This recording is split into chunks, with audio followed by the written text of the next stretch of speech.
Hello, hobby friends, and welcome to another episode of Hobby Talk. My name is David Baez, and today I'm delighted to have veteran collector, a good friend in the unopened world and in the hobby in general, Manny Andrews, who's going to share with us a little bit about his collection and just some of the amazing pieces that he has. So, Manny, welcome to Hobby Talk, buddy. Hey, what's up, David? Thanks for having me. What's up, geeks? Nice to see you on board here. Always great to have a fellow hobby nerd to share Absolutely. some of We're the all wealth. nerds at some point, man. Very cool. So, I start every interview off, especially with collectors like yourself, Manny, to just try to understand what started it all for you. So let's start right out of the gate. Talk to us about your beginnings in the hobby. What made it all kind of just gel? How'd you start? Yeah, it's been a long but very, very fun journey. Started in '68 when I was 10 years old. My sister worked at a local drugstore, and I had to do something for her. And of course, being the future lawyer that I was, I wanted to negotiate. I didn't want to do it for free. And she promised to give me some baseball cards. And, this is 1968. I knew nothing about baseball, didn't have a favorite team, couldn't name a player if my life depended on it. And I said, okay. And I did the task, and sure enough, she brought home a '68 Topps baseball wax box. And at the It's a time, good way to start. not a bad way to start. I wish I'd been smart and kept it unopened, so I would have sent it to Steve Hart, but I didn't. So I sat there. The next day was a Saturday, and I opened up the box, and I decided that I needed to have a favorite player in the team if I was going to follow the sport. And the only way I could do that is by having someone in common with what I had. So I decided that my favorite player would be whose ever birthday was closest to mine. And that turned out to be, I mean, it could have been some really shit player, but it turned out to be Kyle Yastrzemski. Oh, jeez. And that was great. So I Talk started, about settling. not bad, huh? I mean, really, there were what, 10 cards in the pack and 24 packs out of 240 cards. Yeah. So I started following Yaz. I started following the Red Sox. From there, I didn't collect at that point, really. I collected some cards, sold them, didn't sell them. My mom threw them out just like everyone else. Fast forward to 1986, when the Red Sox were on their way to a World Series, we thought championship until Bill Against Buckner my Mets. did. I had to. I had to. Wow. Okay, I didn't know you were a Mets fan, actually. I would have reconsidered this interview, frankly. So there was a trade in the summer. Dave Henderson and Spike Owen came over to the Red Sox from the Seattle Mariners, and my then 9-year-old nephew gave me a card of Spike Owen because he just started collecting baseball cards. And from there, I just started going to shows. I went to an initial show in Cranston, met Mr. Mint, probably in 1988. And then sometime a few months after, I was a member of the Providence Police Department at the time. I was talking with a fellow police officer who was a card collector, and I just started collecting cards. And I quickly became a big fan of unopened right from the start. It just seemed really cool. Sent back memories when I opened up those packs in 1968, fell in love with Kyle Yastrzemski, wanted to collect anything unopened I could find of Kyle Yastrzemski. There were no really big auction houses back then. There was a place called Hall's Auction House out of Massachusetts, a distributor. They had some stuff, but the big person back then was Mr. Mint. I mean, if you wanted stuff, you went with Alan Rosen. And I met him at the Cranston show in '88 and started buying from him right from the start. Wow. So yeah, I was gonna say, I mean, that was kind of right around my beginnings. And so, I mean, outside of just some hazy recollections, I know he was, like the go-to guy. So I think you answered the question already. I was mainly, I know he had advertisements and all that, but you're talking about mainly going to these card shows and right on the spot, whatever he had, you guys would kind of like work out something there. So actually, no, Alan wouldn't sell at a show. Oh, he wouldn't. He might do a national. And the Nationals were just about starting out. Alan would go to these shows and buy, strictly buy. Okay, got it. Smart guy. I mean, I would say he's controversial, but either you loved Alan or you hated Alan. And I liked him in the beginning, but I went to a Cranston show when my daughters were 6 and 9.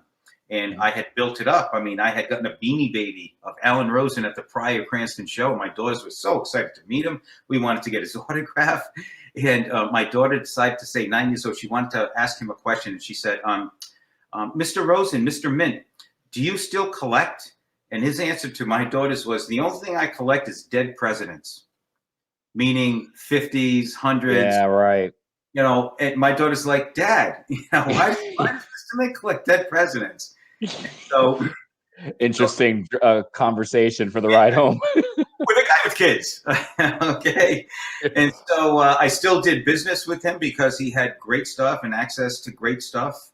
But yeah, he was kind of the go-to guy for stuff, but it was mainly through auctions that, you know, I bought stuff from him. Right, right. So interesting how, so late 80s, I'm hearing in terms of your, let's call it love for unopened.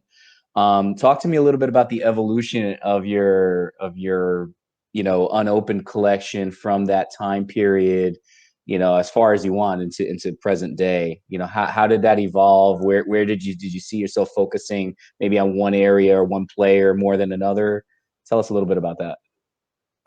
So I fell in love with unopened in general. I was a young married guy at the time, and I probably placed it in the mid 90s. And I really went crazy when Alan Rosen had the Baltimore, Maryland find. And it was a mom and pop store, of course, they usually are. And Right. he traveled there, and the store had closed down in the 60s. I forget why. But they had 6 cases of 60s football on open racks, 3 or 4 cases of baseball on open racks, bunch of cellos of both, and I've still got the ad in SCD at the time, and he scooped them up, of course, and he sold them, and they had a Yaz rack, and I've posted it on other boards. I don't have it here; it's locked up tight away, far place away from here. Yeah. I bought it and I fell in love. And I also bought a cello from Steve Hart, I believe, early on when he started advertising on the web. So that, I'm guessing, late 90s. Right. So I really started loving anything Red Sox, anything unopened, but also any other stars and unopened in general. So I wish I had the foresight to buy cases back in the 90s, because a lot of people talk about unopened being a niche hobby. And I guess it is compared to, you know, other stuff, but in the late 90s, mid to late 90s, it was really a niche hobby. I mean, there was no grading, you know, everything you bought, you had to buy from somebody you trusted. Sometimes you got burned. I can talk about something I got burned on early stages of eBay. Yeah. Really had to trust the person because it was all raw. Yeah. And people, I don't know how many people, I would gather less than 50 people were bidding in auctions on an open in Mr. Mint. And, you know, you could pick up some real bargains in today's world. I mean, I wouldn't say I hit those early days, but even in my early days, which I would probably peg now, what about um, maybe like 12 years ago, 13 years ago, when I started getting away, I was still collecting slabs mostly and segueing into unopened. The base is a lot smaller. So I can only imagine what the base was like during those years that we were shredding. And to your point, you know, if I saw somebody collecting, you know, in that time and holding on to cases and not opening, I would have just been like, what are you, crazy? Like, let's rip those open, you know? Who wants them, right? But I mean, some of those cases were, and you know, maybe for another segment, I'll pull out because, again, I like evidence. So I kept every invoice of everything I ever bought. And I would offer that out to anyone. Now with the internet, it's a lot easier. Back then, you had to print stuff out. You had to keep copies of every catalog that came out, circling what you wanted, what you bid on, because it's always by phone. Right.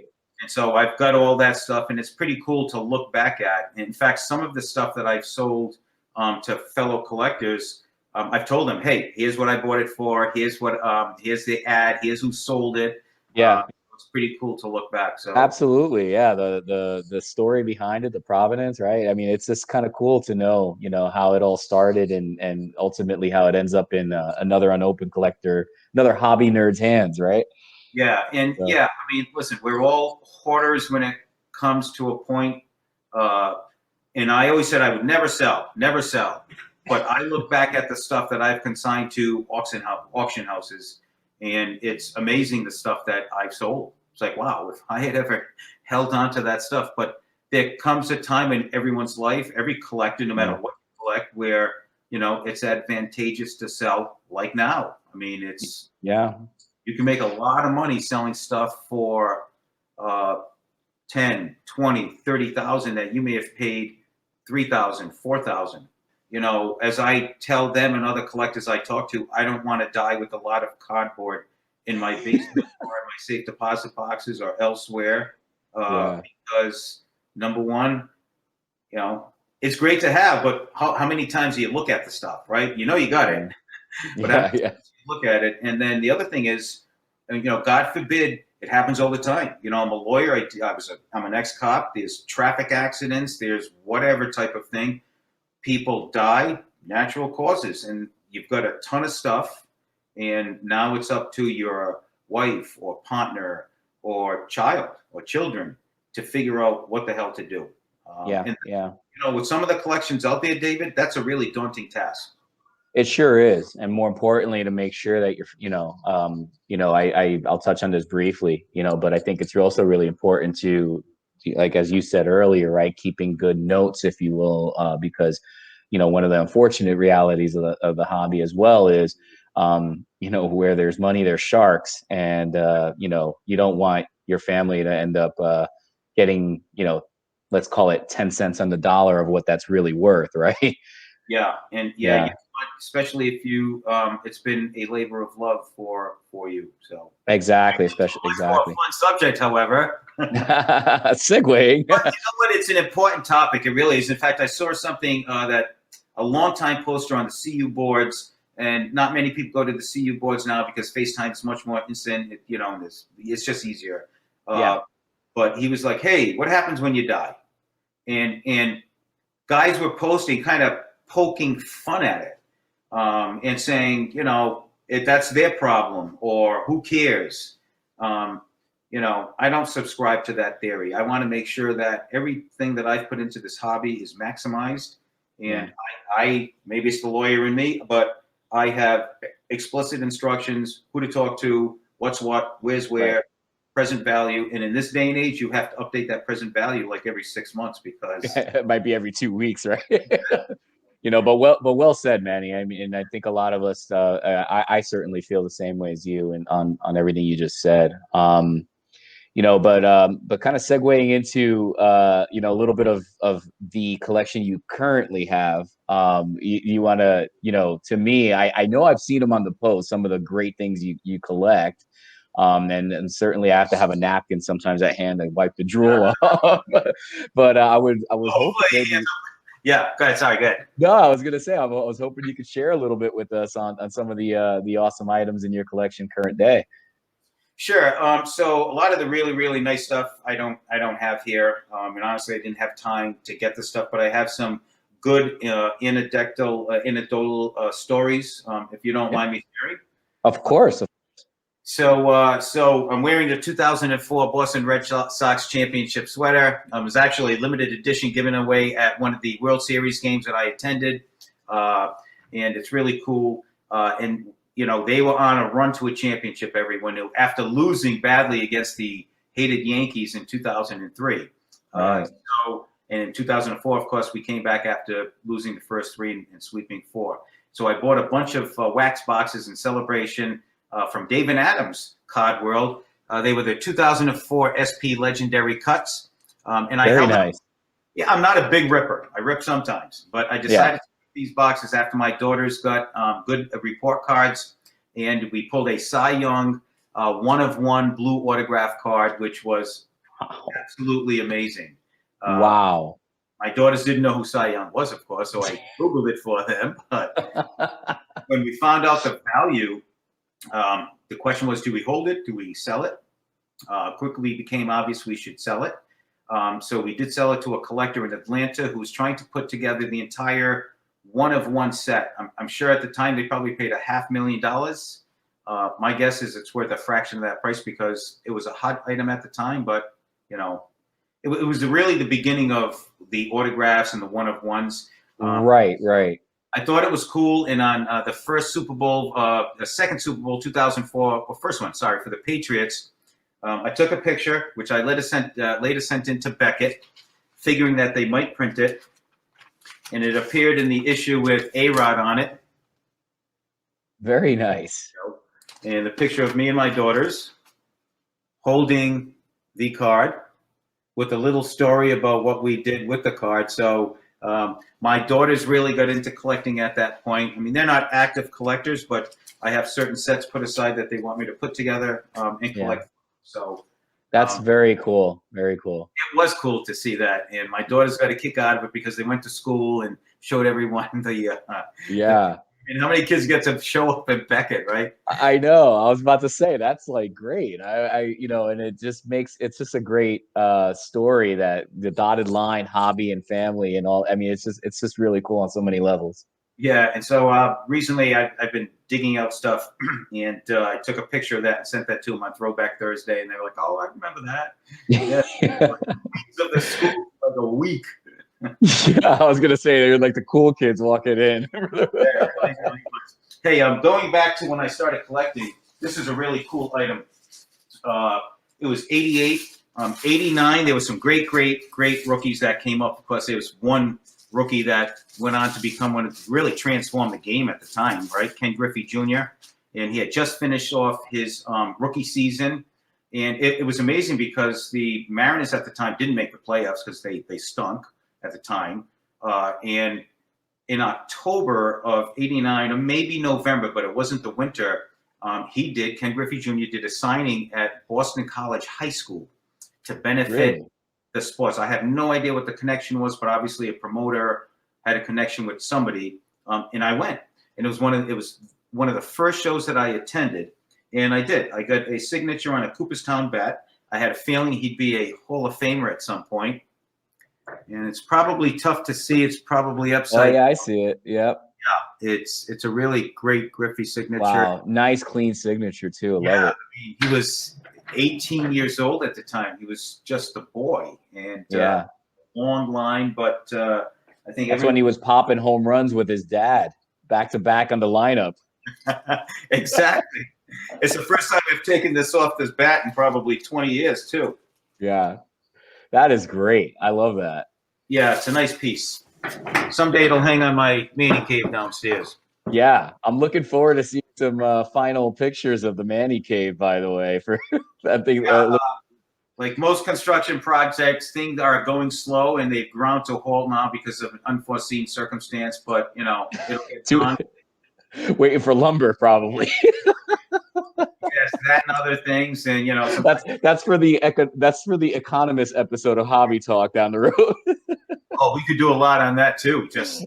Yeah, I'm ready when you are. Yeah, no kidding. So I talked earlier about why Kyle Yastrzemski became my favorite player. Do you mind if I show you some cool items on Yaz? They're not the really great items, but they're cool nonetheless, in my opinion. No, absolutely, I love it. Let's do it.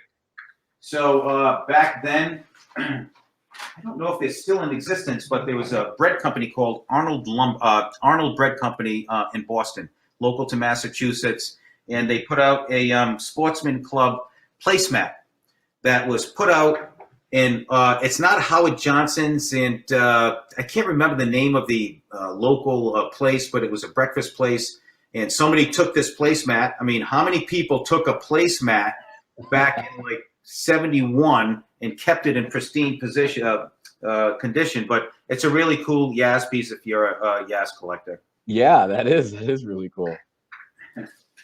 And the foresight to be wise enough to actually put it in a protective piece like that, because that easily gets messed up. Well, geeky enough. Yes. Because back I was trying to be politically correct. In protective things, you were a nerd. No question about it. No offense to anybody out there, but hey, you are who you are, right? Level 5 nerd. But thank you, because I've got stuff like that, and other people have cool stuff. Yeah. So that's something great. Like this. These are 68 Action All-Stars. And a lot of collectors haven't seen these. They usually see these in perforated portions. There were 3 stickers to it. It was really a test issue by Topps back in 68. I almost had this 26 panels. I sold the others. I kept the 2 Yaz ones. Very cool. Here, let me zoom in on that real quick. Yeah, there you go. These are really cool. That's very are nice. stickers that you could affix to a book or a mirror or whatever. Again, thank you for the nerds who kept these in pristine condition. When I first sent these to PSA in 2014, I asked them if they could grade them. They're like, we've never seen them. we can't do that. But they're legit and they're really cool. I actually have an unopened pack somewhere that I just got graded by Steve that I forgot to pull out. Maybe next time I'll show you. There aren't these in there. Definitely not many unopened packs out there. Very nice. This is from '74, Topps Puzzles. I hope it doesn't fall because I'll have to put it together again, and I'm terrible at puzzles. So in '74, again, Topps tried to do something different, and they did puzzles of, I think there were 24 puzzles, some at the time hot stars, some Hall of Famers. That's Yaz, of course. That's the first I've seen of that. I didn't know that existed. Yeah, a lot of people don't know they exist. Here's Hank Aaron. Now I feel like looking to see if there's a Clemente one. There's no Clemente here. Unfortunately, he died in '72 or '73.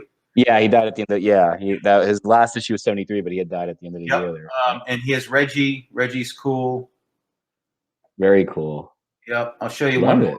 Show you Johnny. Now did those come in? How did that come issued? Was that in in some sort of like a small box or? No, it actually came in a probably 8x6 folder, and with a fold-over flap. I actually have one of those. Actually, I have one if you don't mind. Yeah. I was so curious how that came packaged.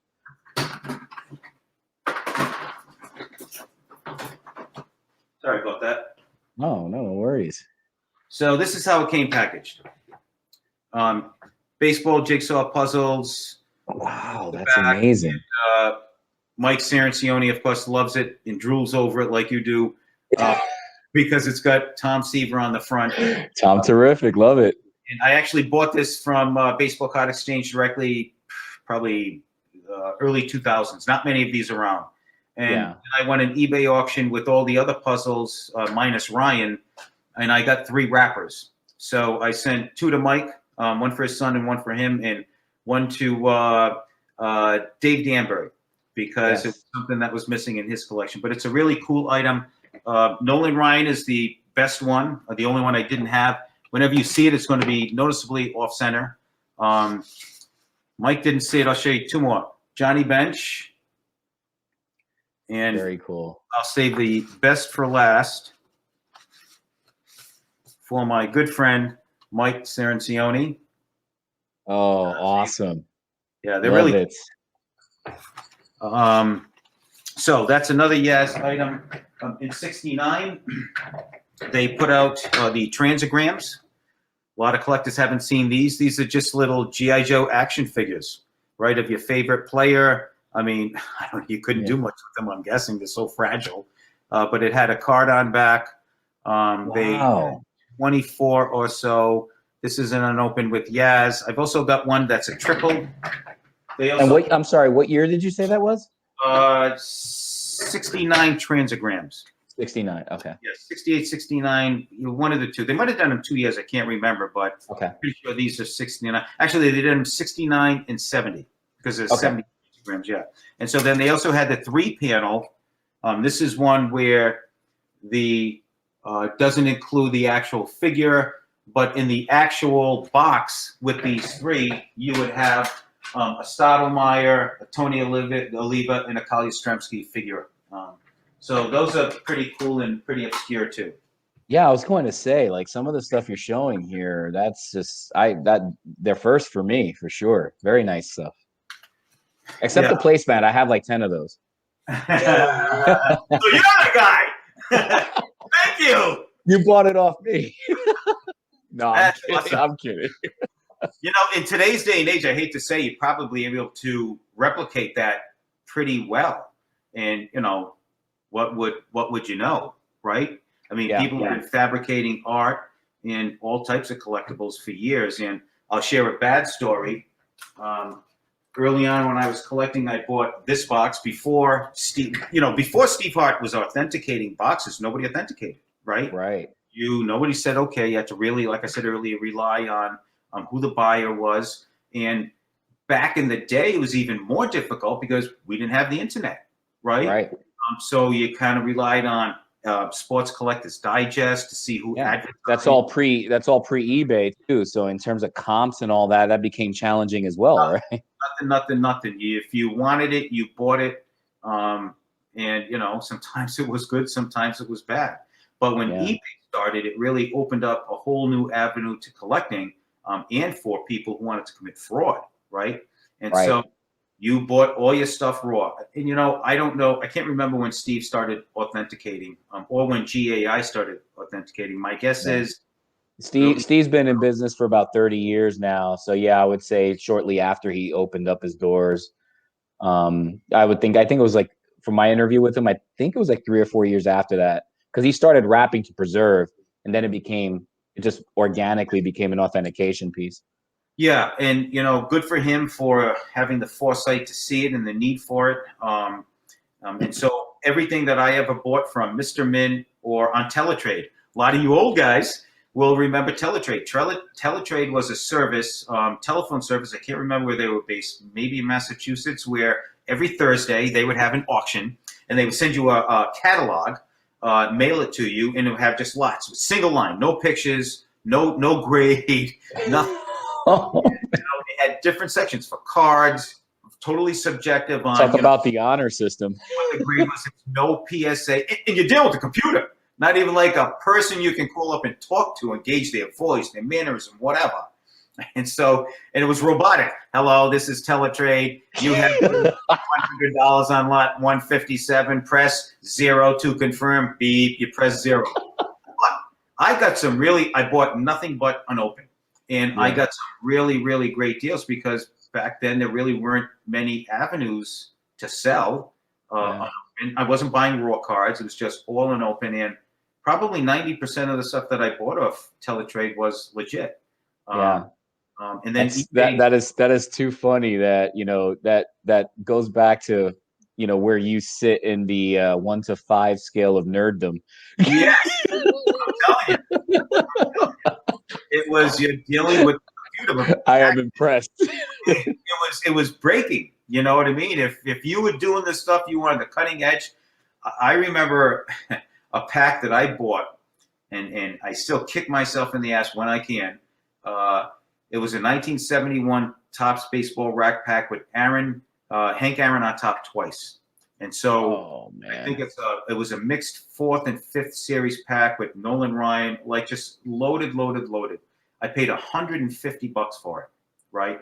And so back in 1998, I decided, 2001, my 10th anniversary, I decided I was going to buy my then wife, and that's important, then wife, a diamond necklace. And I said, I really want to feel it. I want to make it special. So I'm going to sell a couple of things in my collection to help pay for it, because I was, a young lawyer, not making much money. And I sold that to a veteran hobbyist by the name of Larry Solomon.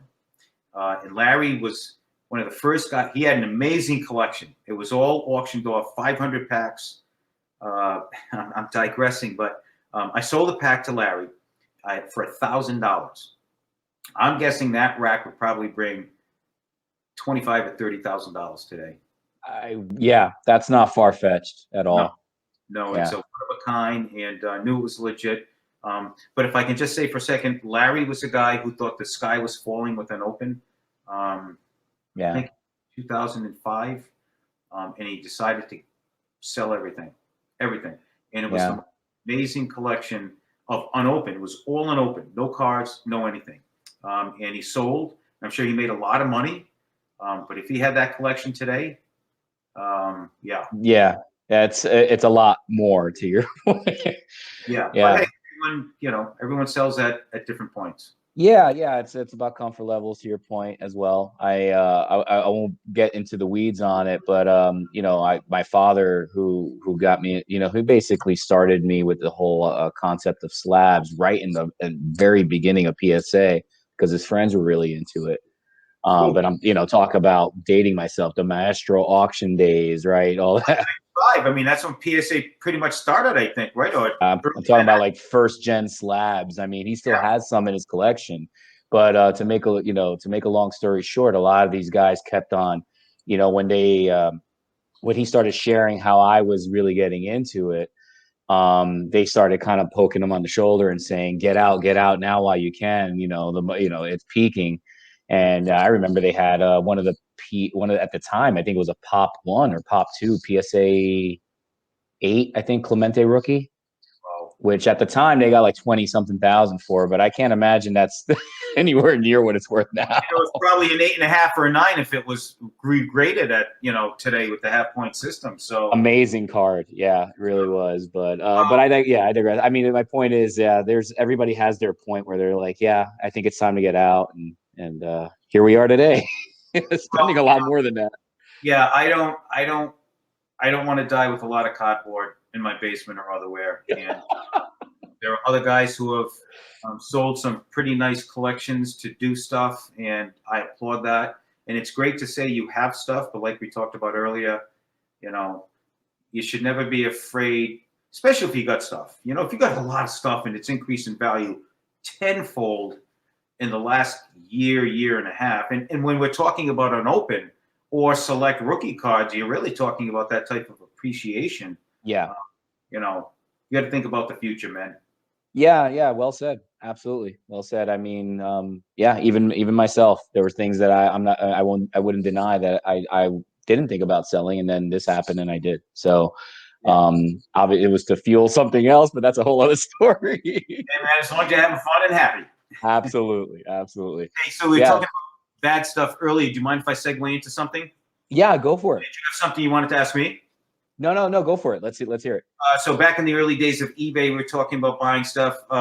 Auction houses sprung up in the mid '90s. I bought this one from a major auction house. I won't say which one. It wasn't REA, Calvin, but it was one of the other big ones. And you trust your source, right? And so it was a '73 wax box. I think it's a Wow. high series box with Schmidt. What the hell did I know?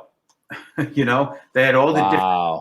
variations on it. Everything looked awesome until I decided to get all my stuff, like I said earlier, switched over, graded by GAI. They did not do the boxes. When Steve started doing it, everything was gone. And it was no cases, but some decent boxes, usually one or two from every year's from the '70s on up. And most of it did get authenticated. This one was bad. And yeah, I felt terrible. So I decided I didn't want to keep a bad product in the market, and I decided to open it up. And so, yeah, you can definitely see why. I mean, it was a bad job as I looked at the packs when they came back, but there were no stars of note. Everything was miscut. Literally Oh, no wow. stars. I've got 24 wrappers. I would never put that back in the market either because we know people have done that. But Yeah. yeah, I think I paid $2,000 for the box back in the day. And my mistake. Well, actually, it wasn't a mistake because at the time there was nobody authenticating stuff. And we recently saw that big auction in Delaware with that massive Yes. amount of unopened, right? And how much of that was good? Yeah, actually, I didn't follow up 100% on it. I do know that turned into a mess, but a majority of that is bad, right? Yeah, a lot of us are hypothecating on that. So I think about 28 boxes as of a few days ago was sent to Steve Hart, and they were all bad. But Wow. so back in the day when I bought a box like this, there was no one to send it to. So Yeah. I never, ever, ever buy something that's not authenticated now. Yeah. At some point or another, we've been burned by some segment of the hobby that we love. And as much as it stings, you know, it's made me a better collector, a stronger collector in the sense that I know what to look for, you know, and I know what to avoid, and not second guess myself. Like even in the most recent, I have 83 O-Pee-Chee box and half of them are bad. You know, I went against my better judgment, you know, so it just, it went against my better judgment. You know, I tried to fill up the remainder of my box with some eBay packs, and look what ended up happening. So, to Yeah. your point, I'm keeping them off the market, and I learned from it. And you know, it's just one of those things. But in your case, unfortunately, it's a 73. Goodness sake, but yeah, now you know what to look for, right? You betcha. And like I said, I don't Yeah, touch anything that's not authenticated. Usually, if yeah, it looks too good to be true, it is. yeah, Uh, Everyone's looking for a steal and a find, right? And so let me few share and some. far between these days. Well, it's interesting you say that. And when I see it, I'll believe it because I'm that type of guy. I recently had a friend, retired police officer, my SWAT commander, actually. We get together every once in a while, and he's friendly with another retired police officer who he got together with recently. Hadn't seen him in a few years. And the second guy said, you know, I got these old packs from my father's collection. I don't know what the hell to do with them. And of course, Wow. everyone I even talk to remotely, like at the grocery store, the gas station, Philip, I'm like, hey, you got any baseball cards? You know anyone? I stop here all the time. And Yeah. so my guy says, oh, you should talk to Manny. What do you got? Now, again, when I see it, I'll believe it. This conversation took place 5 days ago. Supposedly, the guy's got 300 to 400 packs from the 40s to 60s. Whoa. That would be awesome. Listen, we've Uh, all had those dreams, haven't we, man? I know. You Uh, know, they're out there, but it's a diamond in the rough, man. It's and to your point, you know, it's I mean, obviously if this checks out, that would be amazing. That's like headline story right there. you'll be the first. How's that? Hey, I would love that. I would Yeah. absolutely love that. Well, you know, it's kind Um, of a far-fetched thing to just think of because the guy whose father had them is kind of, you know, just a guy doesn't really keep up on things. I'm not even sure he's got internet. wow. There are people out there like that. Yeah, I mean, think about I'm sure you saw the you know, months ago, and I've talked to a couple other folks on the interviews about the Uncle Jimmy find from not too long ago. That was about 15 minutes from my house. Uncle Jimmy. Uncle, yeah, he lived a couple towns over from me, and look what, you know, what I don't know if you know the details of that, but I mean, Yeah. oh God, yeah, I mean, and his, you know, his story really checked out. So this stuff ended No. up getting amazing premiums on the auction houses that they decided to ultimately use to sell off the stuff. But what a story! Great story, and I'll keep you informed. You know, I mean, Yeah, uh, we'll I'm see. looking forward to it. It's just Yes, like an obscure thing to make up, you know. yeah, Whether that stuff is real or not, I don't know. But I'm thinking if Dad would have been collecting them, you know, 60 years ago. Was Jose that old? that's too funny.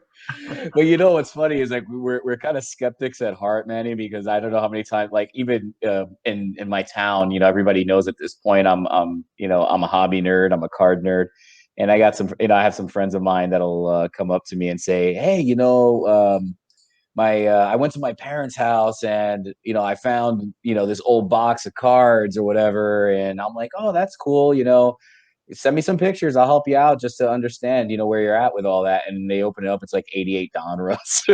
It's like this is worth a few grand, right? Ken Halama. He done us. I'm like, take a few zeros off that, and you're good. Yeah, I mean, you know, unfortunately, that's the floodgates, and I was susceptible to that too. I didn't buy all good stuff, I assure you. Um, Yeah. it got donated to charities back in the day when they wanted. You know, a lot of times you can't even find a charity or a hospital to take baseball cards What because. you saying current? You're saying current day or back in the day? So I'm going back probably maybe 5 years. I was donating. They're like, no, we're all set. They're probably all 88 done us. But you know now. Well, we need to tell daughters to stop producing them because rumor has it they're still making. They may be. But we all bought into that stuff. I bought a ton of that stuff. Yeah. Okay, and but Yeah, for that was my peak years, man. So I'm telling you, I felt the pain. I mean, I probably have a box or two that I probably I'll barely break even right now if I sold it. don't sell, don't sell, you feel No. worse. Oh man, no, Yeah, this is I always love having these type of conversations, Manny, about the history, collecting, and all that. I mean, as we get to know more Manny the collector and some of the things that you have, do you have any other items you'd like to share with us in terms of collections or anything with a cool story attached to it? sure. So, in addition to Unopen, I started putting together registry sets. I've sold a number of them, but 61 Flair basketball is my all-time favorite set. I think I'm currently number 7 on the registry Oh set, wow. and that's tucked away um, in a box somewhere. But that'll be one of the last things to go because I love it. It's just a great Yeah. design. I picked up a couple of packs along the way. I remember Mr. Mint having an auction. Had to be 97, 98. Man, he came across, had to be 30, 61 Flair wax packs. I wasn't really into it at the time, but they all had stars showing on the back. I mean, it was just amazing. Wow. One had a Chamberlain. You imagine what that. Wow. Actually, I think there's a collector who has a Chamberlain with the pack on back, and I'm pretty sure he's part of this group. I won't mention him. Yeah, I think I might know who that is as well. And I don't know where he got it, but Mr. Min had an auction, and I unfortunately didn't buy any of that stuff. I wasn't into basketball, but 61 Flair, I enjoy. I've got a great Yazmaster set that's probably number 4. When you Amazing. have a master set, anybody that's, geez, I think there's 425 cards. Some of them are really, really, really obscure. Yeah. For me, the chase got too much for the Yaz thing. Yeah. So I used to be number 1 for a long, long time. Yeah. But one guy collected up until he got to 95% and he published it. I'm like, how do you wait until you get to 95% to publish something? That demonstrates a lot of patience. Patience and extreme nerdiness, if I might add, if you're listening. Jim. He probably took out his like 21-year-old scotch that day and he goes, "Surprise, guys." Here's another one. But yeah, I just heard through the grapevine, they're like, hey, I think you're going to lose the number 1 spot. I'm like, what? There's nobody even close to me. And I'm looking at the list. 1, 2, 3. They're like, no. One guy's like at 93, 94%. I'm like, what? Wow. And, Lo and behold. good for him. Yeah. Good for him. That's awesome, by the way, on the 61. I honestly didn't know. I know you're big on the baseball front, but I didn't realize you were that passionate about basketball. So that's pretty cool. Something new I learned. Yeah, I actually had a really high grade 57 set. I think that was 11. I let that go. The Bill Russell was an 8 OC, but a really close one. And I sold that as part of the other project that I moved some stuff on. Yeah. Boy, that stuff that I moved on, I was happy to get what I did, but if I had held on to it another 8 months, wowza. Yeah. But can't look back. Yeah, exactly. I was gonna say, don't look back. Some guys look back and they beat their heads against the wall, saying, woulda, coulda, shoulda. And I, as long as you enjoyed collecting it, and let's face it, we all want to make money on our stuff when we sell it, but yeah. Can't look back. That's cool too. Again, your involvement with the registry sets is all new info for me too. So it's kind of cool to see that you're in different segments of the hobby, not just in the world of unopened. That's very cool. No, in fact, when we look at the man cave, I've got a bunch of autographs, Ted Williams, really cool rare stuff. One piece that hung in Barry Halper's basement, and if you don't know who Barry Halper is, you're gonna have to Google him, David. Sounds like a future episode of Hobby Talk is here. The Manny Cave reveal. Yeah. So quickly, Barry Halper was one of those real early nerds back in the 30s when he was growing up in New York, and he used to hang around Yankee Stadium, and Babe Ruth would walk by, and Lou Gehrig would walk by, and You know, they'd be after a game, probably a few beers in after the post-game meal, and he'd say, "Hey, babe, Mr. Ruth, Mr. Gary, can I have your uniform?" And he'd give them the shirt, literally off their back. And he Wow. did that for a number of years, and he ended up becoming a minority owner of the Yankees. He sold his collection. He was from New Jersey. He just had an average guy house, right? But his basement was finished, and literally you guys should Google Barry Kaplan because it's a really cool story. You know you have a really, really good collection when the Baseball Hall of Fame buys stuff from you. Oh, And wow. they bought Gehrig uniforms, Mantle uniforms, and a lot of times he would have these celebrities come to his house and autograph some of the stuff. So we had Mantle, didn't have Ruth because he was long gone. Had DiMaggio. There's a piece out there. It's a Marilyn Monroe Playboy book when she was the centerfold. And remember, Joe DiMaggio, for you young ones, was married to Marilyn Monroe, and it really broke his heart. And some say kind of sent his career in a spin. Yankee fans could tell you better than me. But he actually had Joe DiMaggio come to his house, had dinner with him, had some scotch, and DiMaggio signed the centerfold, or the front cover of Marilyn Monroe. It's the only one in existence. Haven't seen it in 20 years. Really, really cool piece. Wow. Yeah, that is a true rarity right there. Yes, and you're a good salesman if you can get Joe DiMaggio to sign that. You know, like I said, it supposedly broke DiMaggio's heart when they got divorced.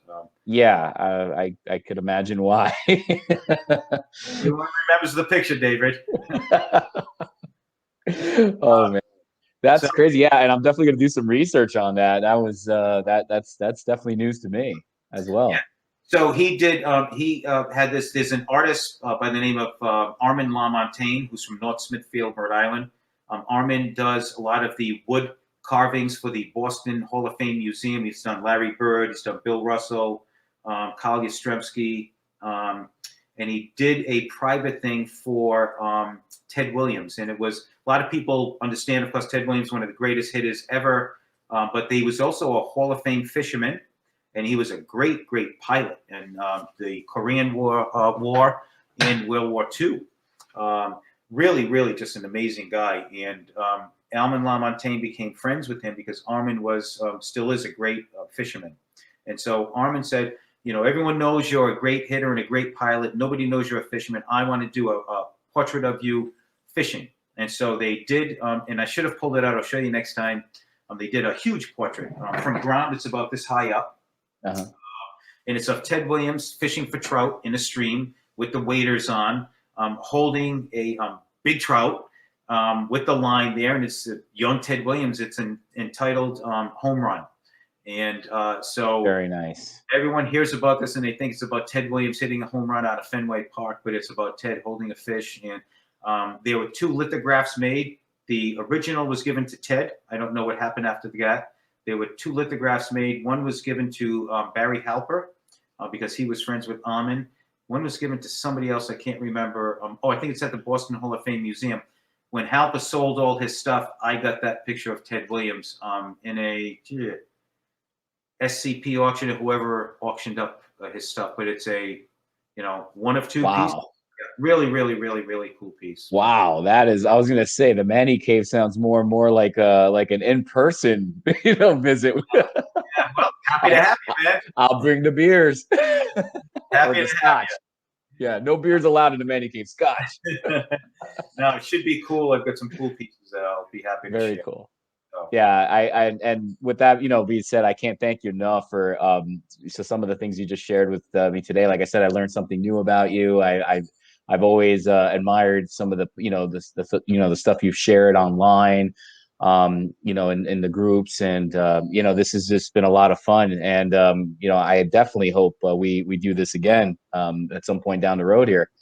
Yeah, thanks very much. I hope everyone enjoys it. And I really do enjoy these broadcasts because you get to know a lot. I mean, there's a lot of selling and buying going on within the groups, but you really don't get to know people. And one thing I really do miss is the nationals. I've been to a few nationals. I had them somewhere, and I have a warning to give before we end.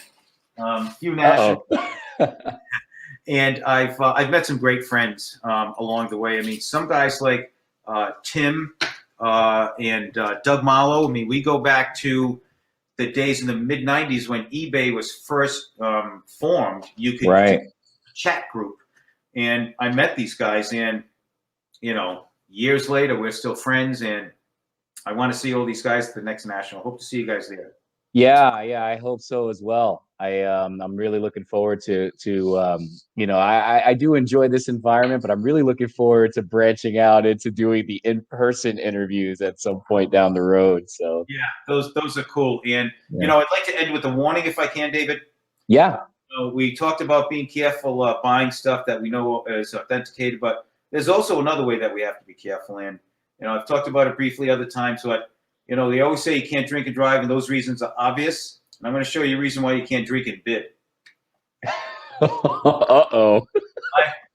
I've got a nice Tom Brady set that I started to put together for my stepdaughter, and part of that was buying some wax boxes of his rookie year. And I happen to have a little too much scotch, admittedly. Went out to dinner, had a little too much wine. Wasn't driving, by the way. Went back home, and I remember there was an auction on Pre-War Card Collector for a box of Pros and Prospects 2000 Tom Brady box. Now, I don't know why I bid on this box. Yes, I do. I've already got 3 of them, but I wanted another one. I thought I could pick it up at a steal. And so I put a top bid. They were going for about $1,600 at the time. I put in a top bid of $1,800.